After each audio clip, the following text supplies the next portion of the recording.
Bismillahirrahmanirrahim. Assalamualaikum warahmatullahi wabarakatuh. Wilujeng Enjing, Akang Teteh, Sedayana.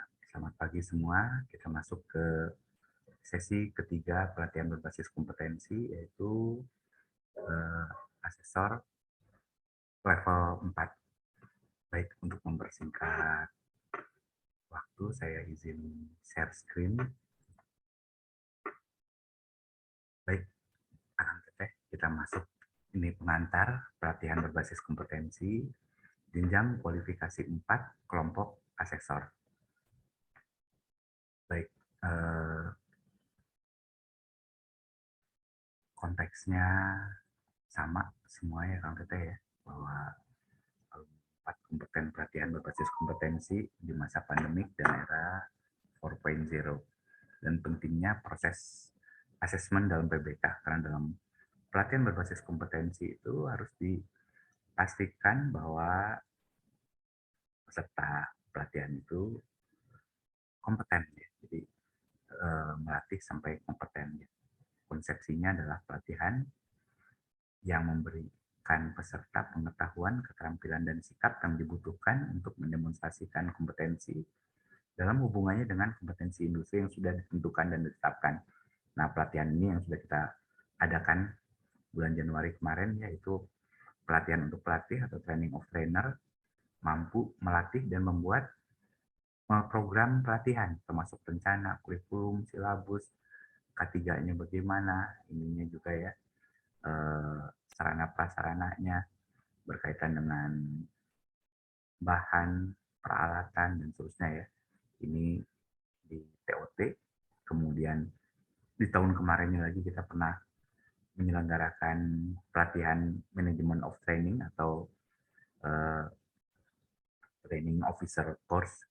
Ini mampu menelusuri standar, mendokumentasikan dan mempersiapkan pelatihan. Jadi ini juga sama juga standar K3, bahan peralatan, fasilitas, sarpras, dokumentasi, dan seterusnya. Ini penekanannya lebih ke dokumennya. Ini adalah kemampuan melatih dan membuat proglatnya.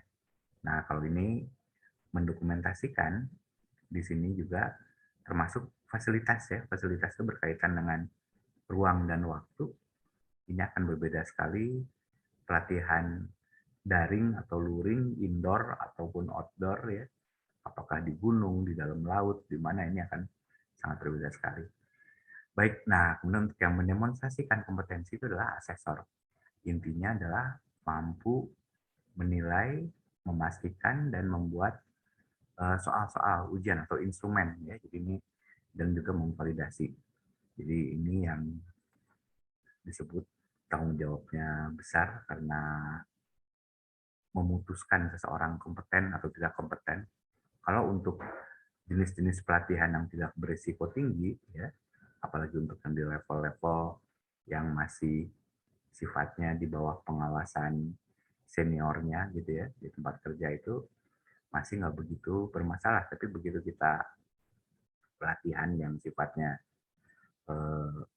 berisiko tinggi ya, misalnya pengelolaan barang berbahaya, ada apalagi untuk, kalau untuk profesi tertentu tentunya juga akan berbeda sekali ya. Jadi kalau untuk katakanlah untuk menangani infectious substance, untuk radioaktif, ada bahan peledak, tentunya harus dipastikan ya, harus memang benar-benar. Nah, hanya memang kita waktu mahasiswa dulu juga sempat nggak ada yang susah ya, SMA ngegel culi sorangan, ya itu menggigit kuping sendiri gitu. Dan juga kita waktu zaman mahasiswa dulu sudah menekankan pentingnya simplex verisigilum, kesederhanaan adalah tanda kebenaran. Baik, pengantarnya ini saya akan membuat pelatihan untuk asesor ini yang biasanya bisa sampai 6 hari ya. Itu juga jadi lamanya karena dipaksa harus bisa copy paste, bisa format di Word, di apa, yang sebenarnya menurut saya bukan itu intinya ya. Nah, kalau kita lihat kembali lagi ke sini, bahwa dari kita di pengujian asesmen itu, asesor itu paling sedikit sebenarnya ya. Hanya ada 2 inti, 1 pilihan. Jadi jumlahnya hanya 3 unit kompetensi. Tapi juga merupakan yang banyak ininya ya, elemennya ya, banyak kriteria unjuk kerjanya, banyak beranaknya gitu ya. Jadi sekali lagi ada standar, ada pelatih, ada sertifikasi ya, ada kita berkaitan dengan MOT, TOT, dan asesor. Baik, nah ini ketiga-tiganya juga tetap sama, harus mengetahui tentang standar, tentang kerangka kualifikasinya, tentang proses program pelatihan atau pembelajarannya, dan asesmen berbasis kompetensinya juga seperti apa ya. Nah untuk ini nanti Akang Teteh bisa masuk lagi ke dalam sini, ke peta okupasi, cari satu unit kompetensi untuk kita kembangkan perangkat asesmennya. Materi uji kompetensinya seperti apa dari satu unit kompetensi yang atau yang sudah Kang Teteh kemarin bikin untuk pelatihan untuk TOT bisa dibuat lagi untuk yang asesornya unit kompetensinya itu ya. Dan kita juga harus masuk ke ini SKKNI maupun KKNI-nya. Ini bisa kita cari di sini juga ya. Nah, Kang Teteh juga harus sudah mulai familiar ya, harus sangat terbiasa dengan kode unit, judul unit, elemen kompetensi, nanti dibagi lagi kriteria unjuk kerja, ada batasan variabel dan panduan penilaian. Nah, di batasan variabel itu nanti ada konteks variabel, peralatan dan perlengkapan. Ini sebenarnya waktu kemarin kita menyusun proglat sudah mulai dibaca, tapi ini memang harus terus ya. Nah, karena berkaitan dengan asesmen, ini peraturan yang diperlukan, norma dan standar ini menjadi sangat penting ya.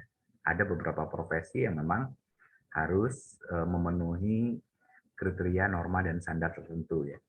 Kemudian juga panduan penilaian, konteks penilaiannya seperti apa, persyaratan kompetensi, terutama berkaitan dengan pengetahuan, keterampilan, dan sikap. Nah, sikap ini sudah termasuk nanti kalau di asesmen itu nanti ada employability ya, employability skill atau soft skill sebenarnya.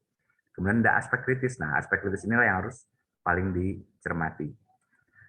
Baik, ini KKNI-nya, KKNI 3 2021, ini SKKNI-nya 333 tahun 2020. Ini kita sudah membahas ya, kalau kepala 1 di sininya ini berkaitan dengan standar, kalau kepala 2 dengan pelatihan, sampai nomor 100-an, mau salah ini dimulai nomor 100 sampai ke 150, sudah kepala 3 ini, 3 ini artinya berkaitan dengan asesmen, dengan asesor. Baik, jadi untuk yang MOT terdahulu ada 7 unit kompetensi. Ini ada mengidentifikasi standar kompetensi dan KKNI-nya, ini mungkin buat orang kita yang baru. Sisanya mungkin kalau K3 juga tadi ya, ini mau menentukan di mana kita mengadakan pelatihannya. Kemudian yang paling utama adalah tentang dokumen ya. Kalau kita bicara tentang tenaga pelatihan ya, atau penyelenggara pelatihan. Sisanya mulai dari bahan, peralatan, fasilitas, komunikasi. Ini sama dengan yang TOT juga sama. Jadi perbedaannya kalau TOT nggak ada dokumentasinya, tapi lebih ke perencanaan, ke materi pelatihannya, pelaksanaannya, dan juga ada kita masukkan penilaian kompetensi peserta pelatihan tempat kerja. Ya. Tapi intinya si dokumen ini digantikan, sisanya tetap sama. Nah, kalau yang di asesor hanya ada 3 ya, hanya merencanakan aktivitas dan proses asesmen. Ini sering disingkat MAPA, zaman dulu namanya lebih ke POA ya, lebih ke perencanaan dan mengorganisasikan asesmen. Kemudian melaksanakan asesmen MA ya, atau juga ada yang sering menyingkatnya menjadi MAS ya, biar enak, MAPA, MAS, dan ini MKVA, kontribusi dan validasi asesmen. Baik, ini mestinya kalau di PowerPoint bisa keluar satu-satu, tapi karena ini nggak bisa di Zoom, jadi intinya tadi ya, ada perencanaan, pelaksanaan, dan ada validasi, sekaligus memberi kontribusi. Nah, untuk yang perencanaan ini, ada 3 elemen, mulai dari pendekatan asesmennya seperti apa, perencanaannya, modifikasi dan kontekstualisasi, dan mengorganisasikan asesmen. Kalau untuk pelaksanaan, mulai dari lingkungan, bukti, mendukung asesi ya, jadi memang harus didukung, kemudian membuat keputusan. Ini hal yang paling utama dari pelaksanaan. Merekam, melaporkan, meninjau proses asesmen. Kalau kontribusi selain dan validasi ini menyiapkan validasi, ada kontribusi di proses dan kontribusi di hasil. Ya. Nah, jadi intinya banyak peristilahan yang harus Akang Teteh familiar ya, artinya jadi mulai apa sih yang dimaksud dengan kondisi atau keadaan lingkungan kerja, itu ada nomenklaturnya dan ada apa aja yang harus dicermati. Kemudian asesinya seperti apa ya, apakah beragam atau homogen, tujuan asesmen, konteks asesmen, orang yang relevan yang bisa diverifikasi, ada standar industri juga di tempat kerja ya. Nanti ada buktinya. Bukti dari asesmen itu ada bukti dari hasil demonstrasi, ada produk, portofolio, atau bahkan knowledge berupa hafalan ya. Ada jenis buktinya juga. Jenis bukti langsung, tidak langsung, tambahan, atau kombinasi. Ada aturan bukti, ini yang disebut VATM ya, valid, asli, terkini, memadai. Ada metode asesmennya juga, observasi langsung untuk yang demonstrasi. Kegiatan terstruktur ini bisa untuk berkaitan dengan produk ya. Nanti ada tanya jawab dan verifikasi portofolio untuk portofolio, dan ada juga ulasan produk. Kemudian rencana asesmen sendiri 5W1H, instrumen asesmen sederhana, dan instrumen asesmen yang kompleks. Ya, bisa juga kita mengakses menggunakan alat atau aplikasi tertentu ya yang sudah sangat kompleks ya. Jadi ini bisa instrumen asesmennya juga menjadi sangat mahal ya. Kemudian ada peta asesmen, kita mana perangkat atau materi uji kompetensi yang kita pergunakan nanti. Nah ini juga baru mungkin berkaitan dengan 5 dimensi kompetensi: task skill, task management skill, contingency management skill, job role environment skill, dan transfer skill ya. Jadi kita bahas ya. Kemudian ada prinsip-prinsip assessment, validitas, reliabilitas, fleksibilitas, dan fairness. Jadi kalau prinsip-prinsip itu nanti VRFF, kalau aturan bukti adalah VATM ya. Nanti juga nanti ada yang nih singkatannya nih, TS, TMS ya, ada CMS, ada JRES gitu ya, dan seterusnya ya. Nah, kemudian ada employability skill yang merupakan soft skill ini juga, mulai dari komunikasi, teamwork, problem solving, inisiatif, planning, self management, learning, teknologi, dan seterusnya ya. Baik, selanjutnya adalah tadi ya, untuk yang MAPA itu kita udah menggunakan yang baru, tapi prinsipnya masih sama yang lama, hanya berbeda kodenya aja ya, karena memang KBLI-nya berubah, maka ini kodenya berubah. Jadi ini menentukan pendekatan asesmen, mempersiapkan rencana asesmen, identifikasi persyaratan, mana yang bisa dimodifikasi, dan kontekstualisasi ya. Jadi nanti bisa akan berbeda, apalagi kalau kita nanti ada yang asesinya memang katakanlah apa otodidak dia ya, bukan dari lembaga pelatihan atau dari berdasarkan pengalaman kerja, ada konteksnya. Kemudian mengorganisasikan asesmen. Nanti kalau kita bisa baca dengan lebih tenang ya, bisa lebih detail. Kalau saya dikebut biar nggak lama ininya ya. Ya, filenya nggak terlalu besar. Baik, kemudian untuk melaksanakan asesmen adalah menetapkan lingkungan, mengumpulkan bukti, mendukung asesi. Kita menguji itu bukan menjatuhkan, tapi mendukung, membuat keputusan asesmen, merekam, melaporkan dan meninjau proses asesmen. Nah, ini faktor kritisnya adalah mengakses kompetensinya sendiri seperti apa, dan membuat keputusan. Dan tentunya juga berkaitan dengan komunikasi, penerapan metode, instrumennya seperti apa, membuat laporan dan meninjau proses asesmen. Nah, kemudian untuk memberikan kontribusi dan validasi, ini tentunya ada penyiapan proses validasi. Di sini dia akan berkaitan dengan acuan pembanding ya, dengan bukti-bukti yang dibutuhkan. Ada dokumen terkait, ada kode etik, ada apa semua, termasuk proses validasi. Sehingga kita nanti dapat memberikan kontribusi di proses validasinya ya, bisa juga kontribusi di hasil dari validasi. Nah, intinya ini juga berkaitan dengan dokumen. Ini biasanya kalau kita untuk menguji atau mengembangkan atau memperbaiki perangkat asesmen ya untuk materi uji kompetensinya. Baik, nah selalu ini saya inikan ya bahwa kalau nanti Pak Surono menerapkan standar dengan gembira, kalau saya lebih ke bahagia bahwa semuanya dari standar kompetensi di dunia usaha, dunia industri menjadi SOP, di kurikulum di pendidikan maupun pelatihan menjadi program pembelajaran, di asesmen menjadi skema sertifikasi ya. Jadi inilah yang Pak Surono sangat hebatnya nih membuat bahwa semuanya nanti kita bisa mengetahui apakah memang SKKN-nya tepat atau tidak ya. Jadi nanti dari mulai ini ya apa elemen kompetensi itu bisa dijadikan SOP ya. Kemudian kriteria unjuk kerja menjadi work instruction, kemudian ada evidence guide-nya menjadi quality assurance, quality control. Untuk di kurikulum desain juga akan seperti ini ya. Ada padanannya. Jadi ini bukan maksudnya jadi persis sama, tapi paling enggak ada yang ininya ya apa sebanding gitu ya. Kurang lebih seperti itu. Baik, ini yang employability skill yang intinya adalah soft skill yang sudah masuk otomatis ke dalam proses assessment. Ya. Jadi bisa jadi nanti hard skill-nya baik, tapi ternyata komunikasinya kurang baik atau teamwork-nya kurang baik dan juga nggak punya inisiatif ya buat manajemen dirinya juga nggak bagus, itu mungkin bisa menjadi masukan dalam penilaian assessment.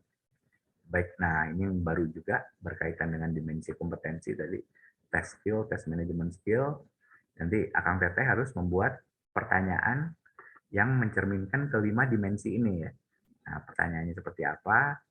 Tadi kalau test skill atau disingkat TS ini adalah melaksanakan satu tugas aja ya. Jadi kalau kita buat kalimat tanya adalah hanya menggunakan satu kata kerja ya. Bongkar komponen, siapkan peralatan, sebutkan jenis-jenis gitu ya. Tapi hanya menyebutkannya ya, jelaskan. Nah, ini mohon maaf banyak contohnya dari bidang transportasi. Kemudian ini kalau buat tes manajemen skill, ini mengelola sejumlah tugas yang berbeda dalam satu pekerjaan. Jadi menunjukkan kemampuan mengerjakan lebih dari satu tugas. Jadi biasanya ada dua kata kerjanya.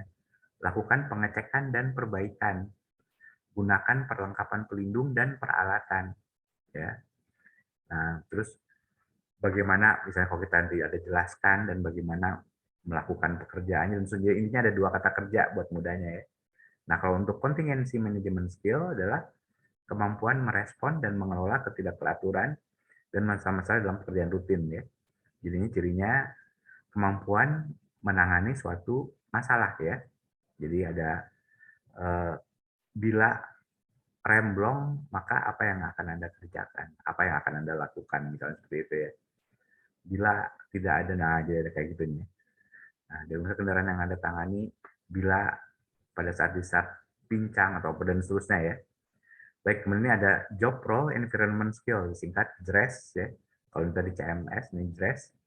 Kemampuan menyesuaikan dengan tanggung jawab dan harapan lingkungan kerja. Jadi ini berkaitan dengan kriteria unjuk kerja ya. Jadi pertanyaan yang JRES ini ya, atau juga berkaitan dengan prosedur, dengan aturan, dengan K3, tata tertib, kode etik, langkah-langkah, dan seterusnya ya. Jadi ini laksanakan seluruh kegiatan perbaikan sesuai SOP gitu ya. Nah, sesuai manual, sesuai dengan sasaran ya. Atau sebutkan langkah-langkah memasak. Nah, itu termasuk JRES ya. Kalau kita bisa minta langkah-langkah, menjelaskan prosedur. Nah, terakhir adalah transfer skill adalah kalau kita di lingkungan ataupun menggunakan alat baru ya. Jadi kita bisa menanyakan misalnya perbedaan antara Office 97, Office 2010 ya, perbedaan Scan Tool 10 dan seterusnya ya. Baik, ini berkaitan dengan 5 dimensi yang Kang Teteh juga akan mengerjakan ini ya. Baik, kemudian nah ini akhirnya sekali lagi juga bahwa kita bukan sertifikat kompetensi ya kita ya, kita sertifikat pelatihan kompetensi. Bahwa nomenklaturnya sama karena kita memang mengambil dari KKNI-nya ya. KKNI-nya itu bahwa disebut asesor kompetensi, walaupun ini nanti lebih ke asesor kompetensi untuk di lembaga pelatihan berbasis kompetensi ya, bukan untuk di LSP. Karena kalau untuk dari LSP yang tanda tangannya memang harus ketua BNSP sendiri ya, karena si para asesor itu atau LSP kan merupakan perpanjangan dari BNSP. Nah, jadi kalau kita lebih untuk keperluan internal, tapi untuk di pekerjaan pun akan bermanfaat ya, berguna pengetahuan ini. Baik, akan teteh demikian pengantarnya. Nanti akan saya teruskan yang versi 2-nya ya, jilid 2-nya untuk mulai masuk ke masuk ke classroom-nya ya, biar akan teteh terbiasa. Baik, saya cukupkan dulu untuk yang versi pertamanya. Terima kasih. Assalamualaikum warahmatullahi wabarakatuh. Selamat pagi.